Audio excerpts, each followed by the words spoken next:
Chuu, lost in Paris. Lately, I can't get a name out of my head. Ophelia. Maybe you have heard that too with Taylor Swift's new album.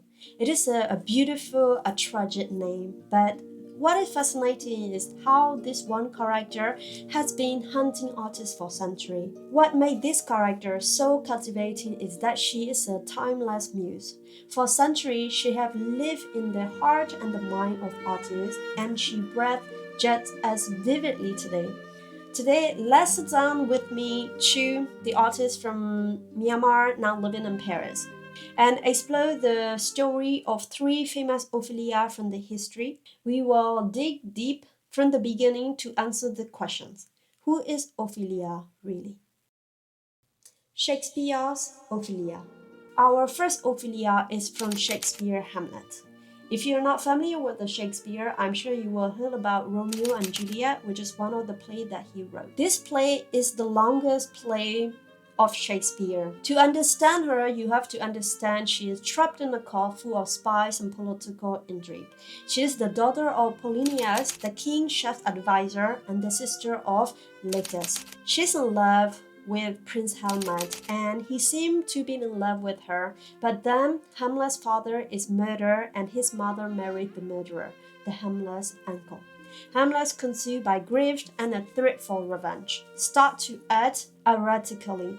He descends into a kind of madness, or perhaps the performance of it. And Ophelia, she becomes a tool.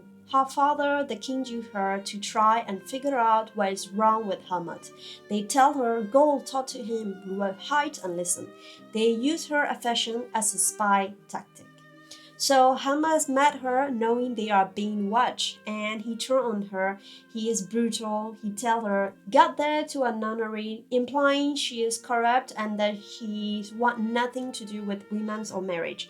He denied ever loving her. He attacked her and threw her all of womankind. This is the first crack. The man she loved, in his performance of madness, publicly shattered her. But the final boss came later. Her father, Ophelias, the same man who used her as bait, is hiding behind a tapestry, spying on Hamlet again. Hamlet thinking it is the king, so he stepped through the tapestry and killed him. So Ophelia loses her father, not just to death, but to the very political scheming she was a part of it, and she lost Hamlet completely. And the lover is the one who killed her father. This is too much for her. Her mind, with no agency and no way out, simply breaks. She appears before the court, hanging out flowers, each one as a symbol of her factual state, and singing all bawdy sound about lost, left, and death. And then she is found drowned. Shakespeare gave her this famous poetic passive death. She falls from a willow tree into a brook. Her heavy, waterlogged clothes pull her under. But instead of fighting, she just continued to sing her sad song until she sank. It is heartbreakingly beautiful, but it's the tragedy of a woman who was never allowed a self. She was defined by her relationship to men as a daughter, a sister, and a lover. And then those men either betrayed her, used her, or were violently taken away. There was nothing of her left. She just dissolved back into the landscape. The painter's Ophelia. Then, century later, along comes part two, the painter Ophelia. And this is where the tragedy got a face, and the process of making it become its own kind of story. The painter was John Everett Millais, and he was just 22 years old, a prodigy and a founding member of the Pre-Raphaelite Brotherhood. This group led the rebel art movement. They were obsessed with insane, almost photographic detail, with vibrant colors, with returning to the kind of art they felt was honest from before the times of Raphael. For Millais, Ophelia wasn't just a scene from a play. He wanted to capture that moment of passive drowning and find the utter brutal beauty in nature itself. So let's Let's talk about his technique because it is kind of wild. First, he couldn't paint the setting in a studio. For 5 months, he went to the specific spot along the Hawksmire River in Surrey every single day to paint the background. He wanted every reed, every leaf, every shine of light on the water to be perfect. He battled wind, rain, and insect to capture that ecosystem. The level of detail is obsessive. You can see individual dragonfly, the velvet texture of the purple strip, and you can also even see the bird here. And the color hue at this time on the flower is very a trend at the times, really bright and colorful. After the background, now for Ophelia herself. This is the part that only get me as an artist. He need a model to pose on the water. He chose Elizabeth Sewell, a poet and an artist herself, who was the muse for many Pre-Raphaelite paintings. He had her lie in a full bathtub in his studio, wearing an elevated antique silver ambery dress, with very beautiful with a lot of detail as we see in the painting. To keep the water warm, he placed wire lamps underneath the tub. But the story goes that one day, he was so absorbed in his work, he didn't notice the lamps had gone out. Elizabeth laid in the freezing cold water for hours, never complaining because that is what a good muse did. She developed a severe cold, and her father, furious, sent Millais a doctor bill of £5, where he eventually paid.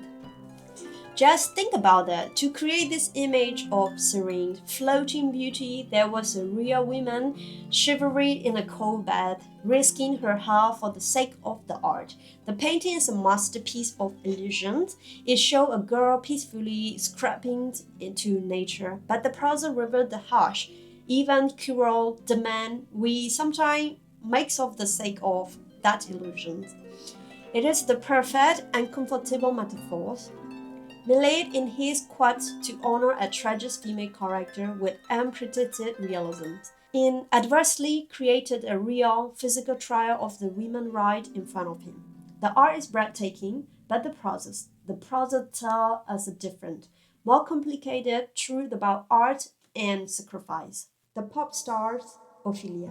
And now, century later, she resurfaced, this time in a song. Taylor Swift, The Fate of Ophelia from her 2025 album, The Life of a Showgirl, reached back through 400 years of art to rescue a girl who was once left to drown. But Taylor didn't retell the tragedy. She rewrote its ending. In her song, Ophelia isn't a ghost floating downstream. She is someone who is being dragged out of her grave. Save for that fate, the tone isn't sorrow, it is survival. Taylor Swift turned these old questions, what happened to her, into a sharper one, who held her life. Her Ophelia still carried the weight of heartbreak, the chaos of loss and loss, but she refused to disappear. Instead of surrendering to the water she raised from it, she became her own current.